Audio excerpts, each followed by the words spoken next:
নমস্কার, নিউজ 18 বাংলায় আপনাদের সকলকে স্বাগত। আপনাদের সঙ্গে রয়েছে আমি সোনিয়া। নজর রাখতেই হচ্ছে এবার বিধাননগরের দিকে, কারণ সেখানে বেআইনি নির্মাণের একেবারে রমরমা ঘষা প্ল্যান, আর সেই প্ল্যানিং চলছে বিধাননগরে।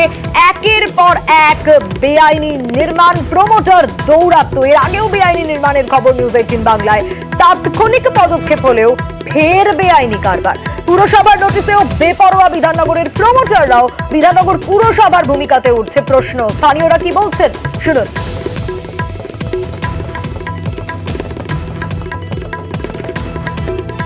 হয়ে গেল দেড় বছরের ওপর হবে। বেআইনি না আইনি সেটা তো আমরা সাধারণ মানুষ। দেখুন, আমাদের বিল্ডিং হয়ে গেছে, এবার এইটা কি করে হচ্ছে কি হচ্ছে অথরিটি নিশ্চয়ই দেখছে। যদি দেখা যায় যেটা নিয়ম মেনে না হয়নি, তাহলে সর্ষের মধ্যে ভূত ধরে নিতে হবে। না, প্রমোটার আমাদের এইখানকারই কোনো পরিচিত লোক, কিন্তু আমি জানি না প্রমোটার কে। তাও হচ্ছে, বছরখানেক ধরে হচ্ছে।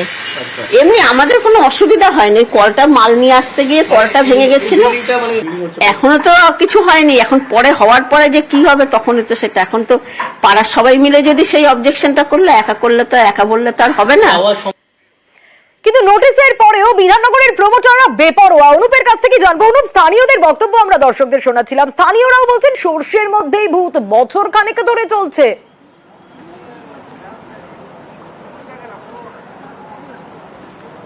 বিধাননগর পৌর নিগমে কিন্তু এলাকা জুড়ে বেআইনি নির্মাণের কাজ কিন্তু ইতিমধ্যে এখনো পর্যন্ত চলছে। গত বছর যখন আমরা এই খবর মে মাসে সম্প্রচার করেছিলাম, তার পরবর্তী ক্ষেত্রে কিন্তু বিধাননগর পৌর নিগমের পক্ষ থেকে ব্যবস্থা নেওয়া হয়েছিল। বেশ কিছু প্রমোটার যারা বেআইনিভাবে প্রমোটিং হচ্ছিল, সেখানে কিন্তু ব্যবস্থা নেওয়ার পরে সেক্ষেত্রে লক্ষ্য করা যায় যে বিভিন্নভাবে কিন্তু নোটিশ করা হয়েছিল যাতে কোনোভাবে কাজ না করতে পারে তারা। কিন্তু সেই বুড়ো নোটিশকে কিন্তু বুড়ো আঙুল দেখিয়ে এখনো পর্যন্ত বেশ কিছু অসাধু ব্যবসায়ী যারা প্রমোটার, তারা কিন্তু এখনো পর্যন্ত ব্যাঙের ছাতার মতো বিধাননগরের বিভিন্ন এলাকা 17 নম্বর 5 নম্বর থেকে শুরু করে বিভিন্ন যে ওয়ার্ডগুলো, অর্থাৎ 27 নম্বর, এই সমস্ত ওয়ার্ডগুলোতে কিন্তু পর বেআইনি নির্মাণের কাজ ব্যাঙের ছাতার মতো কিন্তু গজিয়ে তুলছে। সেক্ষেত্রে কিন্তু লক্ষ্য করা যাচ্ছে প্রমোটারদের নোটিশ দেওয়ার পরে কিন্তু তারা বেপরোয়া। কোথা থেকে এত ইন্ধন তারা পাচ্ছে, এই সমস্ত নিয়ে কিন্তু প্রশ্ন যেমন তুলছে, পাশাপাশি সাধারণ মানুষ কিন্তু প্রশ্ন তুলছে একেবারে যে শস্যের মধ্যে ভূত না থাকলে কিন্তু এভাবে বেআইনি ভাবে প্রমোটিং হচ্ছে, কোনোভাবে কেউ কোনো ব্যবস্থা নিচ্ছে না। এই প্রশ্নগুলো কিন্তু উঠতে শুরু করেছে। যেখানে 2 ফুট রাস্তা, সেই রাস্তাতেই কিন্তু দেখা যাচ্ছে যে একেবারে 5 তলার বেশি কিন্তু বহুতল নির্মাণ করে উঠছে। আর অসাধু যারা ব্যবসায়ী প্রমোটার, তারাই কিন্তু এই কাজ করছে। এখানে কিন্তু একেবারে সরাসরি এলাকার মানুষ, তারা কিন্তু কাউন্সিলর, পুলিশ, তাদের ভূমিকা নিয়ে প্রশ্ন তুলছে। আর এই বিধাননগর জুড়েই কিন্তু এই বেআইনি ভাবে কিন্তু একাধিক প্রমোটিং এখনো পর্যন্ত, যেখানে নোটিশ দেওয়া হচ্ছে সেই সমস্ত এলাকায়, এবং এখনো পর্যন্ত এই বেআইনি ভাবে প্রশ্নগুলো তুলছেন অনুপ। কিন্তু এখানে মেয়রের ভূমিকা ঠিক কি একটু জানতে চাইবো।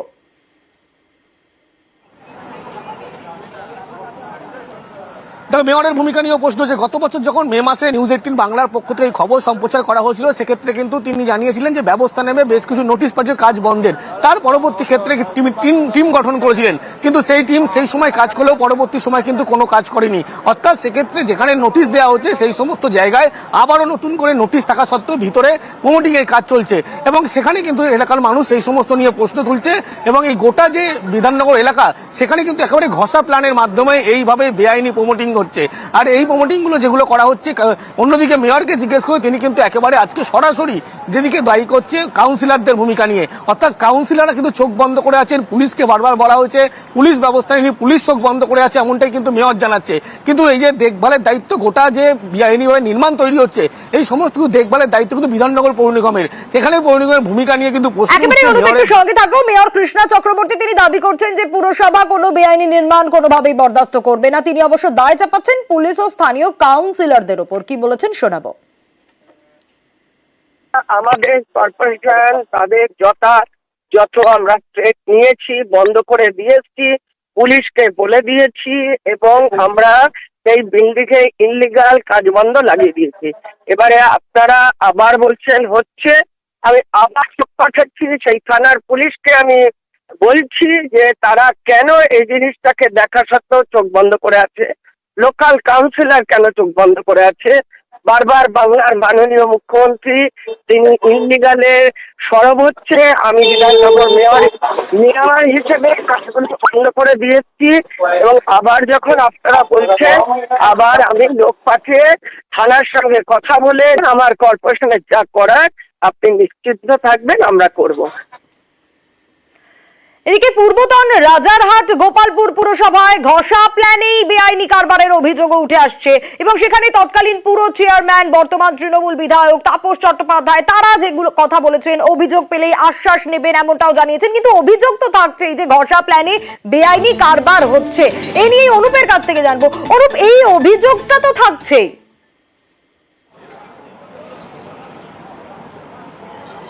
তো এই অভিযোগ কিন্তু আগেও ছিল, আগে যখন খবর সম্প্রচার হয়েছিল মে মাসে তখনও কিন্তু আশ্বাস করা হয়েছিল ব্যবস্থা নেওয়া হবে, কিন্তু কোথায় ব্যবস্থা নেওয়া হচ্ছে? পুলিশকে বলা হয়েছে, কিন্তু এই ঘটনায় একজনকে কিন্তু গ্রেপ্তার করা সম্ভব হয়নি।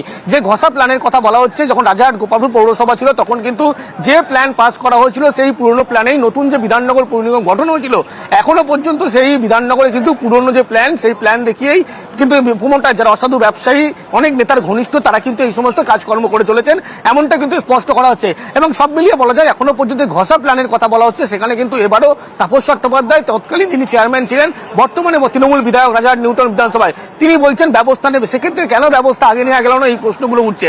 এবং দেখা যাচ্ছে রাজারহাট গোপালপুরে তার যে পুরনো সই করা চেয়ারম্যান একেবারে প্ল্যান, সেই প্ল্যানে কিন্তু নতুন পৌরসভায় অর্থাৎ বিধাননগর পৌর নিগমে কিন্তু বেআইনিভাবে বিল্ডিং এর কাজ চলছে। আর তারপরেও পুলিশের পক্ষ থেকে বারবার যখন পুলিশকে বলা হচ্ছে কেন পুলিশ ব্যবস্থা নিচ্ছে না এই সমস্ত প্রমোটারদের বিরুদ্ধে, সেই সমস্ত কিন্তু ইতিমধ্যেই প্রশ্ন উঠতে শুরু করেছে। বিধাননগর জুড়ে যে প্ল্যানে ইতিমধ্যেই বেআইনিভাবে বিল্ডিং তৈরি হচ্ছে, সেক্ষেত্রে লক্ষ্য করা যাচ্ছে পুরনো অর্থাৎ রাজারহাট গোপালপুরের যে প্ল্যান অর্থাৎ ঘষা প্ল্যান, সেই প্ল্যানে কিন্তু নতুন পৌর নিগমের একাধিক বহুতল নির্মাণ তোলা হচ্ছে, যা কিন্তু একেবারে বেআইনি।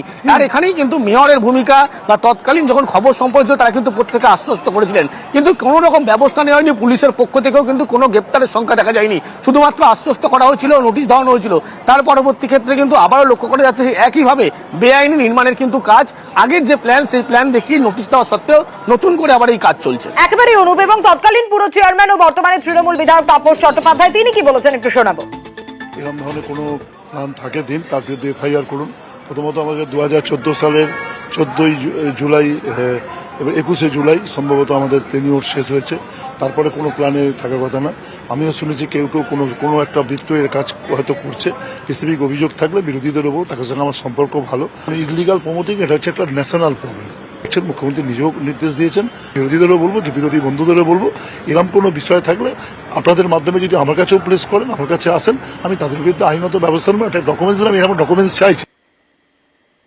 আর এবার দেখাবো, নজর রাখবো বনগাঁ পুরসভার 6 নম্বর ওয়ার্ডের দিকে। একেবারে নদীর বুকেই নির্মাণ, ইছামতি নদীর উপর দেখুন ছবিটা, ইছামতি নদীর উপরেই একেবারে বাড়ি তৈরি হয়ে গিয়েছে এবং সেই বাড়ি তৈরি করে বসবাসও করছেন বাসিন্দা। আগে মাটির বাড়ি ছিল আর এখন নদীর উপরেই একেবারে নির্মাণ দোতলা বাড়ি। অনিরুদ্ধ রয়েছেন আমাদের সঙ্গে। অনিরুদ্ধ, নদীর বুকেই নির্মাণ হয়ে গেল, কিভাবে হলো এই নির্মাণ? পারমিশন ছিল? দেখো সোনিয়া, তোমাকে জানিয়ে রেখে যে উত্তর 24 পরগনার বনগাঁ পৌরসভার 6 নম্বর ওয়ার্ডে নিমাই কর নামে এই ব্যক্তি ইছামতি নদীর যে গার্ড ওয়াল বানানো হয়েছে, অর্থাৎ যাতে জল প্রবেশ না করে এই ওয়ার্ডগুলোতে, সেই জন্য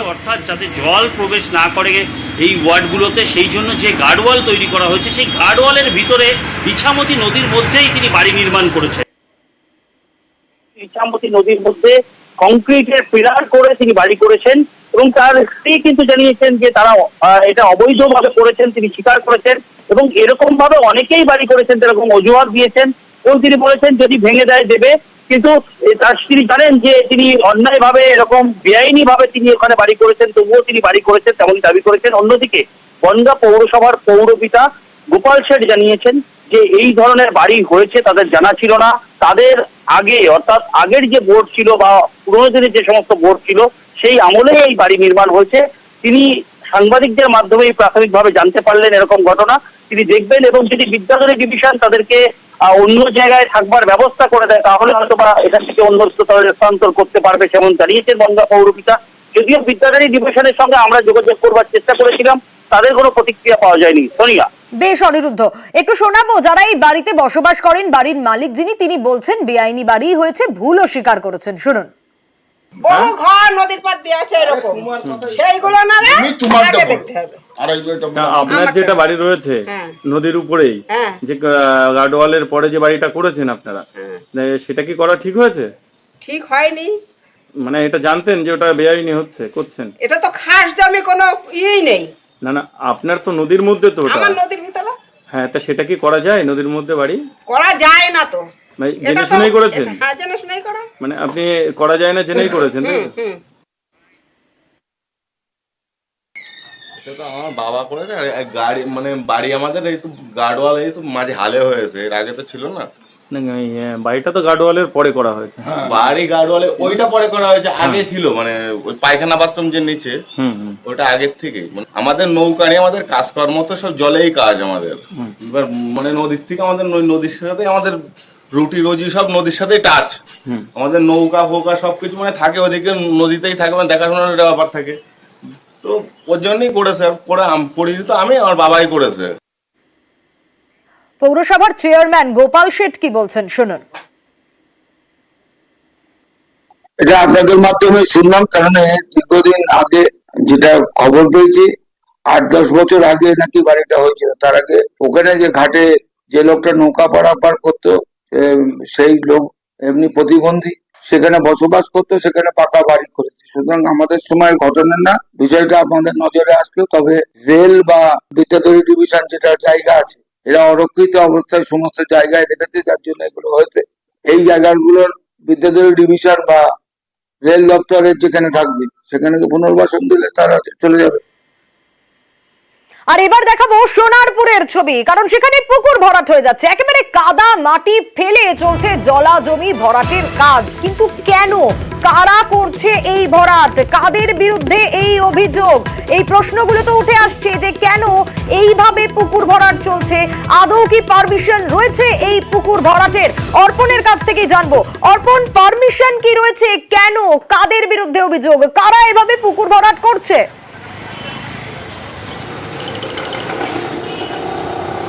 দেখো, একাধিক প্রমোটারের বিরুদ্ধে অভিযোগ। খেয়াদাহ 1, খেয়াদাহ 2 বিস্তীর্ণ এলাকায় একইভাবে অভিনব পন্থায় এই পুকুর ভরাট এবং জমি ভরাট বা তার জমির চরিত্র বদল করে দেওয়া হচ্ছে।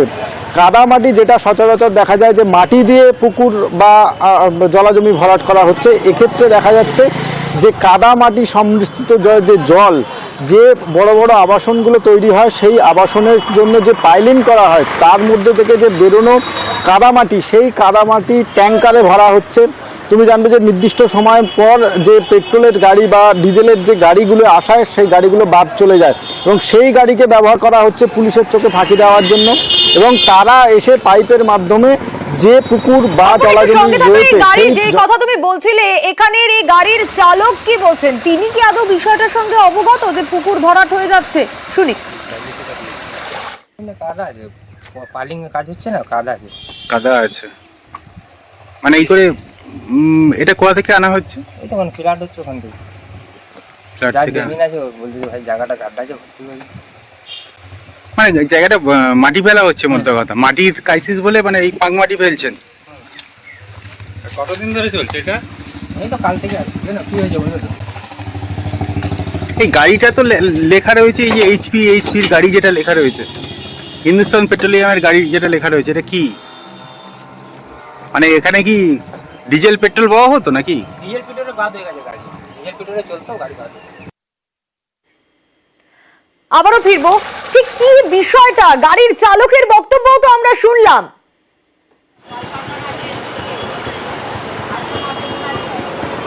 একদমই, দেখো, এই গাড়িতে করে যে কাদামাটি নিয়ে আসা হচ্ছে, তা এই আনাতে একটা সুবিধা রয়েছে যে পুলিশ প্রশাসন বা স্থানীয় বাসিন্দারা তারা বুঝতেই পারছেন না যে কি কারণে সেই গাড়ি আসছে, এবং সেই গাড়ি আসার পরে তারা পাইপের মাধ্যমে যে কোনো জলাভূমিতে অথবা পুকুরে সেই পাইপে নিয়ে চলে যাওয়া হচ্ছে, এবং সেখানে এই কাদামাটি যে জল, সেই জল ফেলে দেওয়ার পরেই অনেকেই বুঝছেন যে বৃষ্টির সময় মাটি জল সেখানে জমেছে, সেই জল কিছুটা ঘোলা রয়েছে, কিন্তু তারপরেই দেখা যাবে সেই পুকুর বা জলাজমি সম্পূর্ণটা ভরাট হয়ে গেছে।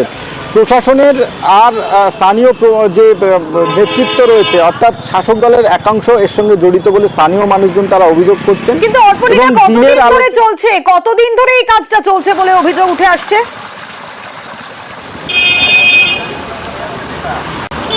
দেখো, দীর্ঘদিন ধরেই এই অভিযোগটা উঠে আসছে। খেয়াদাহ যেহেতু শহর সংলগ্ন এলাকায়, এই এলাকার জমির চাহিদাও অনেকটা বেশি এবং প্রমোটারদের সেই কারণে লক্ষ্য এই সব জমি। কিন্তু এই যে অভিনব কায়দায় যে জমি ভরাট বা পুকুর ভরাটের চেষ্টা, সেটা কিন্তু আগে লক্ষ্য করা যায়নি। কারণ এইভাবে যে তেলের ট্যাঙ্কারে করে বা কাদামাটি এসে পুকুর ভরাট হতে পারে বা জমি ভরাট হতে পারে, এটা অনেকেই জানেন না। অবশেষে সংবাদ মাধ্যমের এই খবর যাওয়ার পরেই কিন্তু স্থানীয় যারা প্রশাসন রয়েছেন, পঞ্চায়েতের যিনি দায়িত্বে রয়েছেন, তারা বলছেন বিষয়টি তিনি খতিয়ে দেখবেন এবং পুলিশ প্রশাসনের কাছেও বিষয়টি তিনি জানাবেন। কিন্তু এই যে কাজ, এই যে জমি ভরাট পুকুর ভরাটের কাজ দীর্ঘদিন ধরেই এই সোনারপুর থানা এলাকার খেয়াদাহ 1 খেয়াদাহ 2 এর একেবারে এই অভিযোগ উঠে আসছে। বেশ, স্থানীয়রাও কি বলছেন শুনবো। কবে থেকে পড়ছে এটা? দেখো 2-1 হচ্ছে। এটা আগে কি ছিল? আগে তো সব এরকম গাড্ডাই ছিল না। ওইটা মানে এখানে মাছ চাষও হয়েছে? মাছ চাষ তো হয়েছে সব টোটালি। তাই 2 নম্বর এলাকাটায় তো মাছ চাষের জায়গা। আপনারা লোকালি কেউ অভিযোগ করেন না যে এইভাবে ভরাট হয়ে যাচ্ছে? তাহলে আর অভিযোগ করেও বা কি হচ্ছে? পেট্রোলিয়াম সংস্থার গাড়িতে কাদা জল এনে ফেলা হচ্ছে পুকুরে। তৃণমূল পঞ্চায়েত সদস্যের পরিবারের বিরুদ্ধে অভিযোগ অস্বীকার তৃণমূল পঞ্চায়েত সদস্যের। আমাদের এখানে অনেক ভেড়ি আছে, কিন্তু পুরোটাই তো ওয়েটল্যান্ড, জলাশয় ভূমি। এই জলাশয় ভূমি কোনোদিন ভরাট হোক বা এখানে কোনো কিছু হোক, আমরা কোনোটাই এর পক্ষে নই। ভেড়ি ভরাট হচ্ছে কি হচ্ছে আমি এই বিষয়টা জানি না। আর আমার দেওয়ার মিন্টু মন্ডল এর সঙ্গে কোনো কিছুর সঙ্গে যুক্ত নেই। আমি তো সবসময়ই চাইবো জলাশয় ভূমি থাক। আমরা কোনোদিনই চাইবো না এই জলাশয় ভূমিগুলো ভরাট হোক বা এখানে বড় বড় বিল্ডিং উঠুক। তা এবার যদি কেউ জোর করে বড় বড় প্রমোটাররা এসে করছে, তারা সবসময় বলে আমাদের অর্ডার আছে, আমরা এই করছি ওই করছি, আমরা নেতৃত্ব অর্ডার নিয়ে করছি। এবার সেখানে আমাদের কি বলার আছে বলুন? আমরা ওয়েটল্যান্ড ভরাটের পক্ষে নই, আমরা এটা চাইও না। তো ওয়েটল্যান্ডের কেস বিভিন্ন জায়গায় রয়েছে, আমি বললাম তো আমার দেখা হয়নি, আমি দেখে নিই বলছি কোন কোন জায়গাগুলো। আমি তো দেখলেন মেম্বারকেও বলেছি ইনস্ট্রাকশন, উনি দেখে নিয়ে আমাকে জানাবেন। মানুষ কে কার নাম করলো সেটা প্রত্যেকটা পাবলিকের ব্যাপার। আমি তো না দেখে কে করছে তদন্ত না করে, না যুক্ত করে কারণ নাম বলতে পারবো না কে করছে। আপনি বললেন, আমাকে কয়েকটা দিন সময় দিন, আমি দেখবো, তারপর দেখছি যা করণীয় থানা পুলিশ ওয়েটল্যান্ড সবই করবো।